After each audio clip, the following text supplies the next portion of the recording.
शीमा और मोहम्मद मुआविया के कमरे में गए तो ये देखकर हैरान रह गए कि जनाब बड़े मज़े से कंबल लपेटे बेसुध पड़े हैं।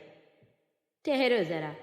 मोहम्मद ने उसके चेहरे से कंबल हटाया और उसे उठने को कहा।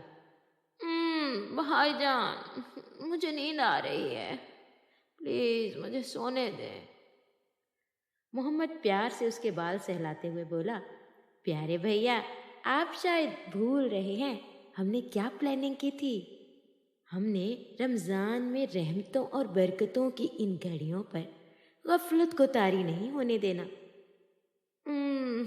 जी भैया, उठ रहा हूँ। मुआविया ने नींद से दोबारा आंखों को बंद करते बामुश्किल कहा। भाईजान, इतनी जल्दी ये कैसे उठ सकता है? अभी देखिएगा ये कैसे दस्तरखान पर मौजूद है।